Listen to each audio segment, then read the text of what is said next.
యోధా diagnostic centre ఈ ప్రారంభోత్సవానికి ఇచ్చేసినటువంటి మంత్రివర్యులు, నా మిత్రులు, నా శ్రేయోభిలాషి దామోదర్ రాజనరసింహ గారికి, అలాగే వేదిక మీద ఉన్న ఇతర పెద్దలకు, అలాగే నా తమ్ముడు కంచర్ల సుధాకర్ ఈ రోజున ఇంత పెద్ద ఎత్తున తన మరో బ్రాంచ్ని ఇక్కడ మాదాపూర్లో ఓపెన్ చేయడం అనేది చాలా సంతోషం, చాలా శుభపరిణామం. తన ఐడియాలజీ నాకు తెలుసు, ఎందుకంటే ఇలాంటి పరీక్షలు అనేవి పేదవాళ్ళకి మధ్యతరగతి వాళ్ళకు కూడా అందుబాటులో ఉండాలి. అదే విషయం ఇందాక రాజనరసింహ గారు అడుగుతున్నారు.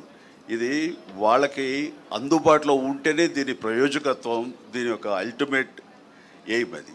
దానికి రీచ్ అయ్యేలా నువ్వు ప్రయత్నాలు చేయాలంటే దానికి సమాధానం సుధాకర్ ఏం చెప్పలేకపోయాడు. అలాగే సార్ అంటూ నేను చెప్తున్నాను.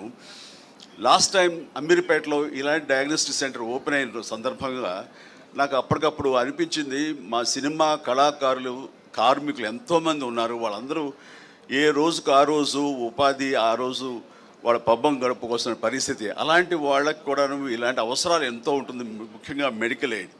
నేను స్టేజ్ మీద ఇలాగే మాట్లాడుతూ అప్పటికప్పుడు సుధాకర్ నువ్వు రమ్మనగానే వచ్చాను, కానీ వచ్చిన పర్పస్ ఏంటంటే నేను అడగాలనుకున్నది, మా సినిమా కార్మికులకు ఏదైనా వెసులుబాటు ఉందా, ఏదైనా సరే ఇంత హై ఎండ్ ఈ మెడికల్ టెస్ట్ సంబంధించిన ఏమైనా సరే మాకు అందుబాటుకు రాగలవా ఇవ్వగలవా అని అడిగాను. ఖచ్చితంగా ఇస్తాను, చెప్పండి అన్నయ్య అని అన్నాడు. నన్ను అన్నయ్య అని పిలుస్తాడు, నా తమ్ముడు అంటున్నాడు కాబట్టి. వెంటనే దాదాపుగా తన అన్న మాట ప్రకారం 14,000 మంది సినిమా కార్మికులకు చిరంజీవి చారిటబుల్ ట్రస్ట్ అండ్ యోధా డయాగ్నోస్టిక్ సెంటర్ సంయుక్తంగా కొన్ని కార్డులు ఇవ్వడం జరిగింది. అది 14,000 మంది కేవలం ఆ ఇష్యూ చేసిన మెంబర్స్కి మాత్రమే కాదు, వాళ్ళ ఫ్యామిలీ మెంబర్స్ కూడా ఆ వెసులుబాటు ఇవ్వగలిగాడు. అంటే దాదాపు 14,000 ఇంటూ 5 మంది, వాళ్ళ అమ్మ, నాన్న, భార్య, బిడ్డ ఎంతమంది అంతమందికి ఇచ్చేలాగా తను సమాయుత్తం అయ్యాడు. ఈరోజు కూడా ప్రతి కార్మికులు అంటారు, సార్ మీరు ఆ రోజున మాకు ఇప్పించబట్టి, అక్కడ మాకు ఆ వెల్కమింగ్ ఉండబట్టి, అక్కడ వెసులుబాటు మాకు ఉండబట్టి మాకు ఎంతో కలిసి వస్తుంది. ఎంఆర్ఐ చేయించాలంటే మాకు 15,000 నుంచి 18,000 దాకా అవుతుంది, మాకు 5-6 వేలలో అయిపోతుంది యోధా డయాగ్నోస్టిక్ సెంటర్కి వెళ్తే. ఇదంతా కలిపి ఆయన సుధాకర్ పెద్ద మనసు, అలాగే నా ప్రయత్నం ఇవన్నీ కూడా దోహదపడ్డాయని వాళ్ళు చాలా సంతోషిస్తున్నారు. దానికి తాము వంతు కృషిగా చేయటం అన్నది, సామాజిక స్పృహ ఉండటం అన్నది నాకు అతని పట్ల అపారమైనటువంటి గౌరవం ఉంది.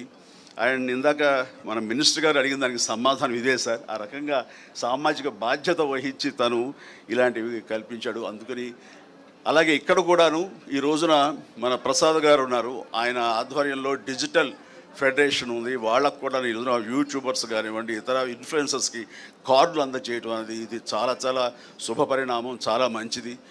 ఇలాంటివన్నీ కూడాను పేదలకు కూడా అందుబాటులో రావటం అనేది నేను మనస్ఫూర్తిగా హర్షిస్తూ ఇలాంటి సెంటర్స్ మరెన్నో చేయాలి. ఎందుకంటే అతనికి వ్యాపార దక్షత నా గురించి నాకు తెలుసు. అమెరికాలో తను ఎంతగా వ్యాపారం, తను బిజినెస్ మ్యాన్గా ఒక కార్పొరేట్గా అక్కడ ఉన్నాడో తెలుసు. కేవలం తను డబ్బు సంపాదన కోసం అయితే కనుక అమెరికా కంటే ఇక్కడ ఏమి వయబిలిటీ కాదు. అలాంటి అమెరికాని కాదనుకుని అక్కడి నుంచి ఇక్కడికి వచ్చి ఈ రకమైనటువంటి